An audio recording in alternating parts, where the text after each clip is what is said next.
With the second pick in the 2025 NBA Draft, Harper another steal, and the finish! The San Antonio Spurs select Dylan Harper In the air for a long time. from Rutgers University.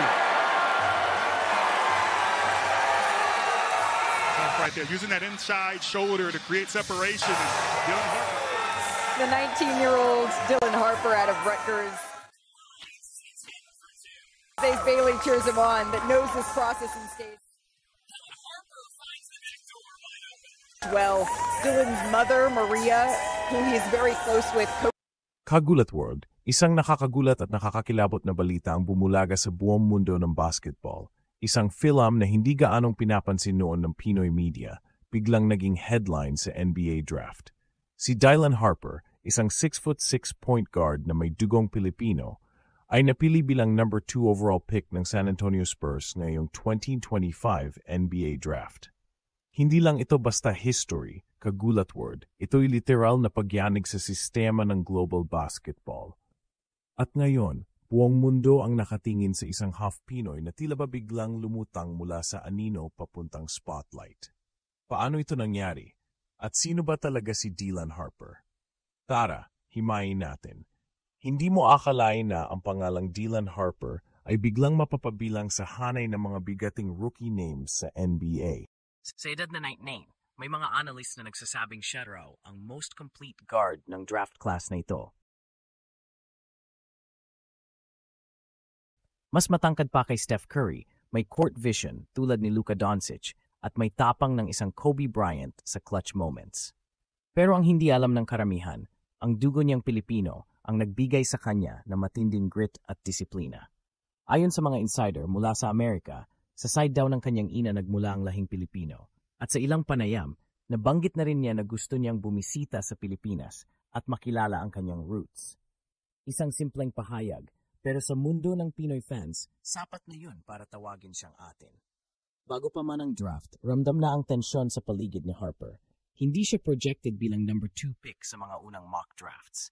Karamihan, inilalagay lang siya sa top 10, minsan pa ngay nasa top 15 lang. Pero bigla ang pagtaas ng value niya matapos ang matitinding performance niya sa NCAA tournament kung saan binuhat niya ang kanyang team papuntang Final Four. Doon nakita ng scouts ang tunay niyang galing. Kayang pumasa sa sikip, may deadly jumper, elite handles, at higit sa lahat, composure sa pressure-packed situations. Isang scout pa nga ang nagsabing, he doesn't play like a kid. He plays like a grown man who's been through wars. At doon na nga nagsimula ang pag-angat niya. Unti-unti, isa-isang umalis ang mga teams sa kani-kanilang plano at lahat biglang nagtanong, sino itong Dylan Harper? Bakit parang wala siyang takot? Kaya't nang dumating ang draft night, lahat ay nabigla. After ng unang pick, biglang narinig ang pangalan niya bilang second overall. Ang San Antonio Spurs, isang prangkisa na kilalang magaling mag-develop ng talent, ang pumili sa kanya. Isipin mo yun. Katabi ni Victor Wembanyama, isang generational big man, ilalagay si Harper bilang future point guard ng Spurs. That's not just strategy, yan ay full-blown investment. At dito nagsimula ang literal na pagkagulantang ng mundo. Sa Pilipinas, biglang nag-trending ang pangalan niya. Mga fans, vloggers, analysts, lahat nagtatanong, Pinoy ba talaga si Dylan Harper? Kung tutuusin, hindi siya lumaki sa PBA system o sa Philippine grassroots. Pero ang dugo niya ay dugong Pinoy. At ngayon nasa NBA na siya, bitbit niya ang lahi natin sa pinakamataas na antas ng basketball. Kaya't kahit hindi siya lumaki sa Maynila at kahit hindi pa siya nakapagsalita ng Tagalog sa camera, para sa maraming Pilipino, isa na siyang inspirasyon. Ngayon, pag-usapan natin ang posibleng epekto nito hindi lang sa NBA, kundi pati sa basketball culture ng Pilipinas. For decades, naghintay tayo ng full-blooded Filipino na makapasok sa NBA. At habang si Kai Sotto ay patuloy sa kanyang sariling journey, biglang may sumingit. Isang half Pinoy na ngayon ay isa ng cornerstone ng Spurs rebuild. Hindi ito rivalry. Sa halip, isa itong pagpapatunay na unti-unti nang nabubuksan ang pinto ng NBA para sa mga Pilipino. At para sa mga bata sa kanto na araw-araw naglalaro sa ilalim ng init ng araw gamit ang sirang bola. Si Dylan Harper ay hindi lang idol. Isa siyang simbolo ng posibilidad na kahit hindi ka sikat sa social media at kahit hindi ikaw ang palaging laman ng balita, basta tuloy-tuloy ka sa trabaho, darating ang pagkataon mo. Hindi naman loud ang personality ni Harper. Tahimik siya, pero grabe kung maglaro. Parang Dwight Ramos. May composure, may disiplina, at hindi kailangan ng camera para gumalaw ng tama. Sa kabila ng hype, hindi rin mawawala ang pressure. San Antonio is rebuilding around Wemby and now Harper. Hindi siya papasok sa isang team na low expectations lang. Sa totoo lang, mataas ang risk ng ganitong pick. Pero alam ng Spurs kung anong klase ng talent meron sila. At dahil nga kilala ang Spurs sa pag-develop ng mga hindi sikat na rookies tulad ni Tony Parker at Manu Ginobili noon, malaking bagay ito para kay Harper.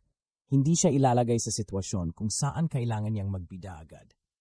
Bibigyan siya ng tamang oras, tamang training, at tamang sistema. Pero ang tanong ng marami ngayon, lalaro ba siya para sa Gilas? Officially, wala pang kumpirmasyon. Pero ilang beses na rin naitanong sa kanya yan at sinabi niya na open siya sa posibilidad. Ang problema lang, kapag naging core siya ng Spurs, posibleng magkaroon ng conflict sa schedule, lalo na kung hindi FIBA window. Pero kung matuloy man, abay ibang level na ang Gilas. Imagine mo, Dylan Harper sa point, Klay Santos sa ilalim, Brownlee pa sa wing. Grabe! At ang epekto nito sa ating youth basketball, baka mas lalo pang dumami ang mga batang mangangarap, hindi lang ng UAP o PBA, kundi ng NBA mismo. Ang mahalagang matutunan natin dito, Kagulat World, ay ang halaga ng paniniwala sa sarili. Si Harper ay hindi pumila sa hype train. Hindi siya product ng TikTok highlights o YouTube mixtapes. Product siya ng disiplina, ng tamang sistema at ng sakripisyo. At kahit hindi siya lumaki sa Pilipinas, yung mentality niya, yung I'll prove everyone wrong attitude, yan ang tunay na Pinoy. Sa mga susunod na buwan, tiyak na bubuhos pa ang coverage tungkol kay Dylan Harper. Magkakaroon siya ng Summer League debut, posibleng mag-training na kasama si Coach Popovich, at makakalaro na rin sa preseason games. Pero habang ang mundo ay nag-aabang ng kanyang unang NBA game, tayo dito sa Pilipinas ay dapat magsimulang maghanda. Hindi lang para suportahan siya, kundi para palakasin ang grassroots basketball. Kasi kung si Harper ay nagtagumpay bilang Philam, paano pa kaya kung ma-develop natin ng tama ang ating mga homegrown talents? Ang kwento ni Dylan Harper ay hindi lang kwento ng isang Philam na nag-NBA. Isa itong wake-up call. Sa panahon kung saan mas pinapansin ang social media clout kaysa sa fundamentals, he proved na ang tunay na husay ay hindi sumisigaw, kundi kumikilos. Sa bawat drive, bawat assist, bawat depensa niya, dala niya ang lahi natin. At ngayon, buong mundo ang nakasaksi. Hindi natin alam kung hanggang saan ang mararating ni Dylan Harper sa NBA. Baka maging all-star siya, baka maging role player lang. Pero sa ngayon, ang sigurado lang ay ito, ginulat niya ang mundo. At sa bawat gulat, may bagong posibilidad na nabubuksan para sa mga batang Pilipino. Kaya sa ating lahat dito sa Ginulat ang Mundo, bantayan natin ang kanyang journey. Dahil sa bawat hakbang niya sa court, kasama tayo. At baka balang araw, hindi na lang siya ang headline. Baka sunod na ang isang batang tubong Davao, o taga Tondo, o taga Cebu. Dylan Harper lit the spark. Now, it's our turn to carry the flame. Kagulat Word, ito ang simula ng bagong yugto. At sa yuktong ito, may dugong Pinoy na bida sa entablado ng NBA.